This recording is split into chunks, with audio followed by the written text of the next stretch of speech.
പണ്ട് നിന്നെ പെണ്ണ് ചോദിച്ച് നിന്റെ വീട്ടിൽ അവൻ വന്നപ്പോൾ നിന്റെ അപ്പൻ എന്നാ ഇത് പട്ടി അഴിച്ചു വിട്ടു അല്ലേ?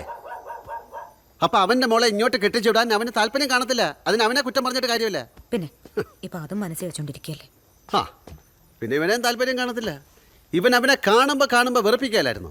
എടാ എടാ ഇത്ര ഏടാ കൂടെ ഒക്കെ ഒപ്പിച്ച് വെച്ചിട്ട് നീ എന്തിനാടാ എപ്പോൾ കണ്ടാലും അയാളുടെ നെഞ്ചത്തോട്ട് കയറുന്നത്? അതിപ്പോ ഞാൻ അറിഞ്ഞോ ഇതെല്ലാം കൂടെ ഇങ്ങനെ വരുമെന്ന്? എങ്ങനെ ആ ചായ ഞാനൊന്നും പറയുന്നില്ല. എന്തായാലും കുര്യൻ മോളെടുത്ത് കാര്യങ്ങൾ പറയാനുള്ള സെറ്റപ്പ് വരെ ഞാൻ ആക്കി വെച്ചിട്ടുണ്ട്. അവൾ നോ പറയില്ലല്ലോ. അതോടെ തീരുന്ന പ്രശ്നമേ ഉള്ളെന്നാണ് എനിക്ക് തോന്നുന്നത്. എടാ അവൾ നോ പറയില്ലല്ലോ അല്ലേ? അല്ല പറയാൻ പറ്റില്ല. അവൾക്ക് 2 ദിവസം ആലോചിക്കാനുള്ള സമയം കിട്ടിയിട്ടുണ്ട്. ജീവിതാനം മുഴുവൻ ഇവൻ്റെ കൂടെ കഴിയേണ്ട കാര്യമല്ലേ?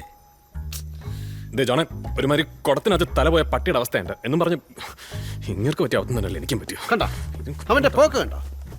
എന്തിനാ കുര്യനെ കുറ്റം പറയുന്നത്? എനിക്കൊരു മോളുണ്ടെങ്കിൽ ഇവന് ഞാൻ കെട്ടിച്ചു കൊടുക്കത്തില്ല. ജാട തെണ്ടി ഇച്ചായ എന്ന വെറും തെണ്ടി.